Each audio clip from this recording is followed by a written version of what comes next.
a filosofia do direito de Hegel é uma das teorias filosóficas mais influentes. Isso não apenas na área da própria filosofia, mas também na área do direito, da sociologia, das ciências históricas, como também no pensamento político em geral. O título da obra que Hegel dedica a essa teoria é literalmente Linhas Fundamentais, ou também Traços Fundamentais da Filosofia do Direito. Contudo, a tradução mais comum é Princípios da Filosofia do Direito. Neste vídeo eu vou falar sobre a questão da liberdade nesta obra. Da liberdade e seu nexo com o direito. Isso corresponde à introdução deste livro. Contudo, neste caso, a introdução ela já é essencial para a obra. O ponto de partida de toda essa teoria é o conceito da vontade livre. Agora, este conceito ele se insere no todo da filosofia hegeliana, e essa filosofia ela é um sistema altamente complexo e intricado. Naturalmente, nós não podemos entrar nisso aqui. Portanto, nós precisamos simplificar. Simplificar muito. E nós fazemos isso simplesmente começando com a noção comum, cotidiana da vontade. E isso é justificado porque o Hegel diz que essas noções comuns que nós temos de conceitos como vontade, como liberdade, como sujeito, essas noções originam dos conceitos filosóficos puros que ele expõe em seu sistema. Então, o que é vontade? Podemos dizer que vontade é aquilo que nos faz agir, a nossa faculdade de agir, que nos faz desejar coisas, que nos faz mudar coisas, que nos faz criar coisas, que nos faz interferir na realidade, expressar os nossos desejos no mundo real. O que é liberdade? Isso já é um pouco mais difícil. Talvez seja mais fácil dizer o que é falta de liberdade. Falta de liberdade é quando eu sou coagido a fazer certa coisa. Quando a criança precisa ir para a cama, porque a mãe diz, ela não faz isso livremente. Mesma coisa quando existe algum impedimento à realização de minha vontade. O caso típico que é a prisão. Um prisioneiro não tem liberdade porque ele não pode sair da prisão assim como ele queria. Então podemos dizer que liberdade é ausência de coação. E o próprio Hegel aceita essa noção provisória como ponto de partida do esclarecimento do conceito da liberdade. Então vamos começar com isso, liberdade como ausência de coação. Qual é a consequência disso? Bem, quando quero ter essa liberdade, então minha vontade não pode aceitar nenhuma limitação, nenhum impedimento, nenhuma lei, nenhuma ordem, nenhum tipo de hierarquia. É óbvio, onde chegamos com isso. Nós chegamos na anarquia, na desordem total, no caos.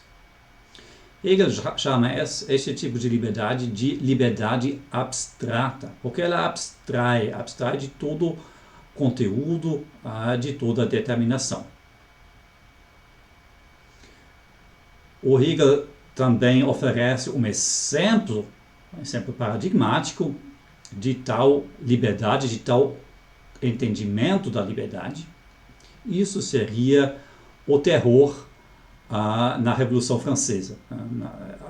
Aquela fase da Revolução Francesa, quando centenas de pessoas foram guilhotinadas, como aqui nessa imagem o próprio rei. Existe também uma outra forma da realização de tal liberdade abstrata, e essa é a versão oriental. Aí essa destruição, essa energia negativa não se volta para fora, mas por dentro. E aí o indivíduo destrói toda a determinação interna de sua identidade, todo o seu caráter, tudo que ele é. Então ele busca, para assim dizer, a aniquilação interna de seu eu na sua consciência e a dissolução deste eu individual num todo inarticulado. Então, isso é que certas práticas de meditação no hinduísmo, do budismo, buscam realizar. Naturalmente, na compreensão do próprio Hegel. Evidentemente, podemos e devemos duvidar que essa visão do Hegel seja correta. Mas assim que o Hegel vê essa espiritualidade oriental da Índia. De qualquer forma, liberdade abstrata quer dizer, eu não posso aceitar nenhuma coação, nenhuma ordem, nenhuma lei. E com isso, eu não posso. Essa liberdade, na verdade, ela consiste numa necessidade. Na necessidade de negar tudo que possa limitar a mim mesmo. É como o adolescente naquela fase, quando ele se revolta contra tudo. Superficialmente, isso parece como uma fase de libertação. Libertar-se da influência dos pais, da tradição, dos valores antigos, revoltar-se. Mas quando este impulso de revoltar-se nasce de uma coação interna de revoltar-se, como ela é típica para essa idade, então não é, na verdade, liberdade. É uma coação, é uma necessidade de revoltar-se.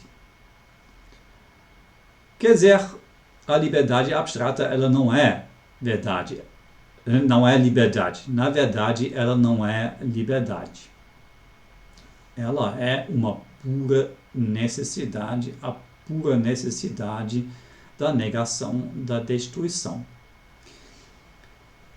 Mas com isso, essa vontade, ela já deu uma especificação para si mesma. Ela já deu uma limitação para si mesma. Isso nos leva para a próxima concepção da liberdade. E essa é a liberdade como livre-arbítrio. A vontade livre que limita a si mesma a um certo objeto, que deseja um objeto, que quer ter um objeto. Então, essa concepção da liberdade ela já é superior àquela primeira, mas naturalmente ela também ainda é limitada. Por quê? Porque acontece o seguinte: ora eu fixo minha vontade numa cerveja. Quero beber uma cerveja. Tudo bem, bebi a cerveja. Aí quero comer um churrasco. Aí quero assistir televisão. Aí quero ir ao cinema. E assim por diante. Quer dizer, qualquer objeto que eu desejo é, assim dizer, internalizado, consumido, e depois preciso fixar minha vontade em outro objeto para manter este tipo de liberdade, de livre-arbítrio. Isso é o que Hegel chama de má infinitude. É um processo sem fim, mas também sem finalidade, sem sentido. Então isso não pode ser liberdade verdadeira. Essa sucessão infinita de objetos que eu desejo e depois consumo. Tem ainda um outro aspecto da limitação, da inverdade dessa concepção de liberdade. Livre-arbítrio também quer dizer que eu posso fixar minha vontade no objeto que eu quiser. Quando vou no restaurante, aí tem frango, carne e peixe, aí minha liberdade é escolher por exemplo, escolher o frango. Então, isso é liberdade, neste caso, nessa compreensão. Só que o que é que acontece quando eu fixo minha vontade em um objeto específico?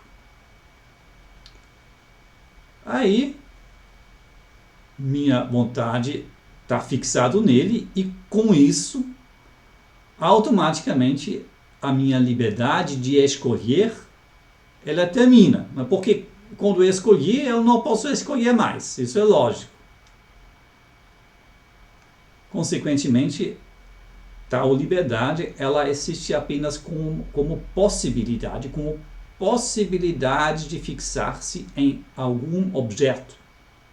Só que cada vez que eu realizo essa possibilidade, quando atualizo a escolha, aí essa própria liberdade ela desaparece. Então isso também não pode ser uma liberdade verdadeira que se autodestrói cada vez que ela é realizada. Portanto, parece que para garantir que a vontade possa continuar livre, ela precisa desvincular-se de todos os objetos. Ela não pode fixar-se em objetos. Contudo, a consequência disso é que essa vontade ela permanece indeterminada, ela permanece vazia. Uma vontade que nada quer. Isso seria uma recaída na liberdade abstrata, que não pode aceitar nenhum conteúdo, nenhuma especificação. Quer dizer, nós precisamos procurar algum conteúdo que a vontade livre possa ter, mas no qual ela não se perde, no qual ela possa continuar sendo vontade livre. Qual é este conteúdo? O que pode ser este conteúdo? Só existe uma única resposta: ela mesma. A vontade só pode ser verdadeiramente livre quando ela quer a si mesma. Quando ela tem a si mesma como conteúdo, objeto e fim. Então essa é a vontade livre que quer a vontade livre. Apenas essa é a liberdade verdadeira. Porque, diz o Hegel, somente nessa liberdade a vontade está consigo mesma. Porque não se refere a outra coisa senão a si mesma. Com isso, qualquer relação de dependência deixa de existir. E isso que a noção comum da liberdade diz, né? Não ser dependente de ninguém, não ser coagido por ninguém. Nessa vontade, o conceito puro tem como finalidade e realidade a intuição de si mesmo.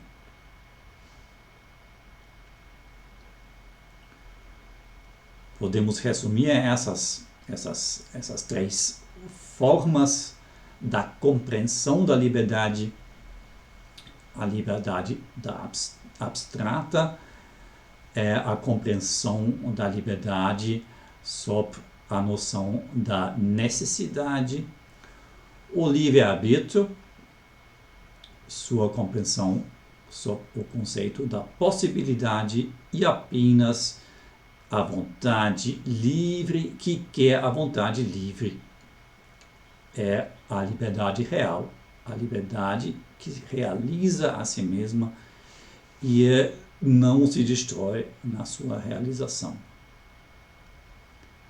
Diz o Hegel, isso é fim absoluto da razão, que a liberdade seja real. Que ela seja real e não apenas uma necessidade ou uma possibilidade.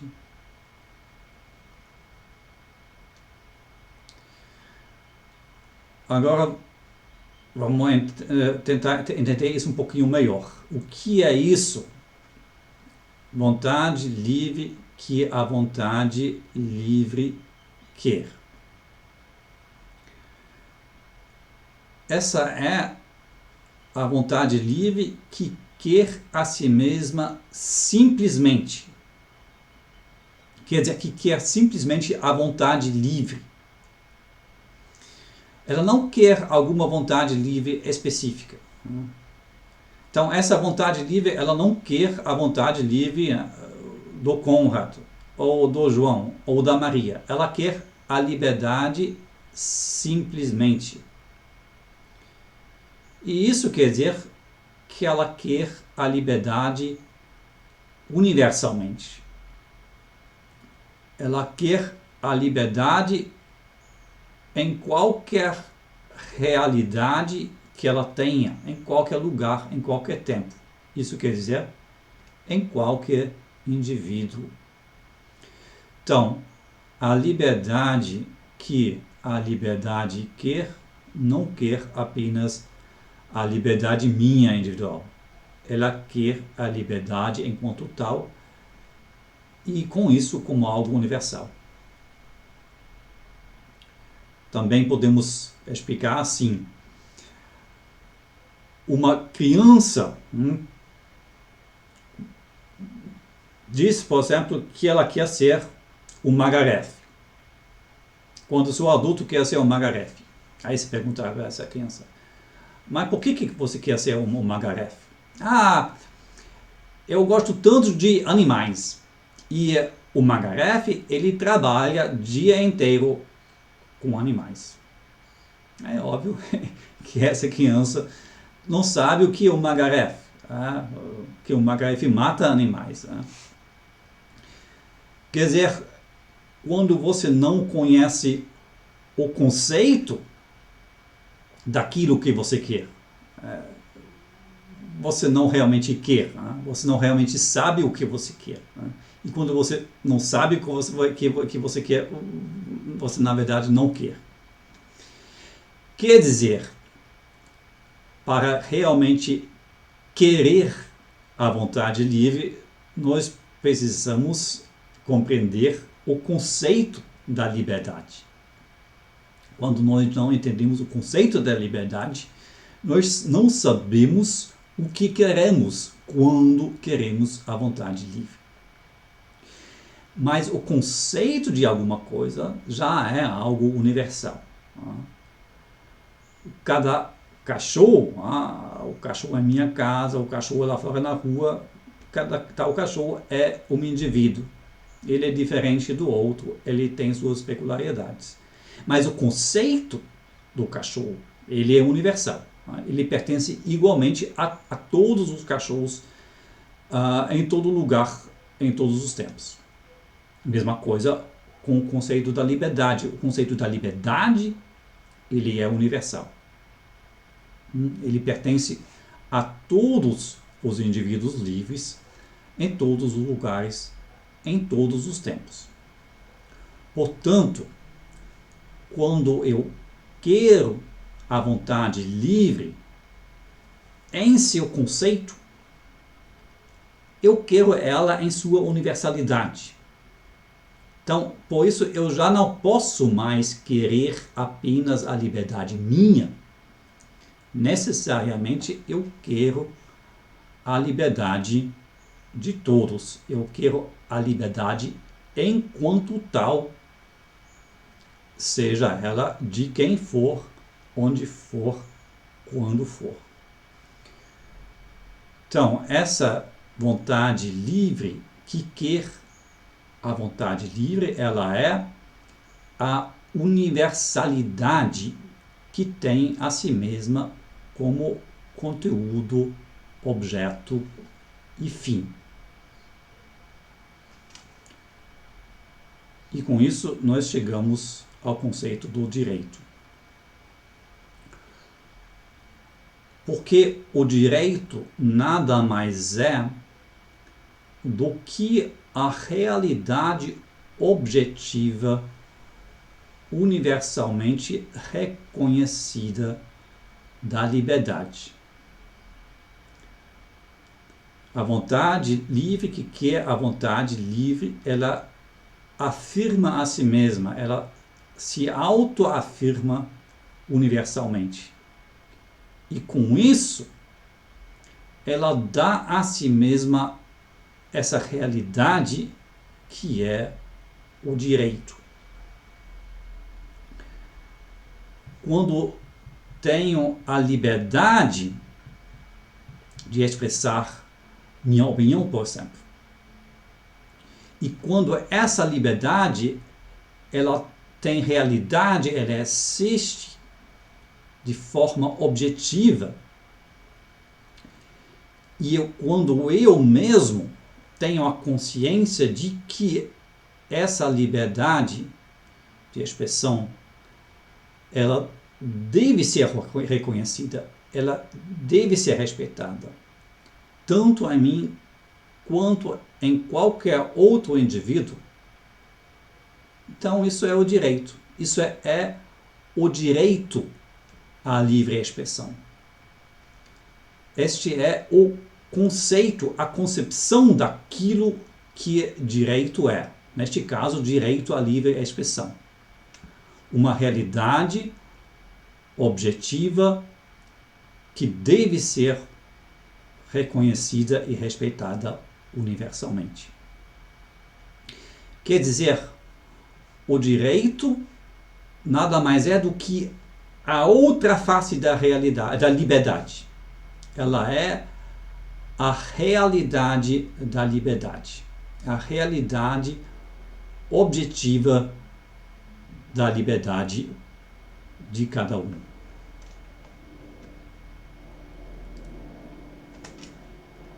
E isso, para o Hegel, é o ponto de partida de sua filosofia do direito e é o fundamento de toda sua filosofia prática. O direito é algo sagrado em si, porque é o ser aí da liberdade autoconsciente. Ser aí, neste caso, significa justamente realidade concreta em espaço e tempo. Quer dizer, o direito é a realidade concreta da liberdade autoconsciente, da vontade livre que quer a vontade livre.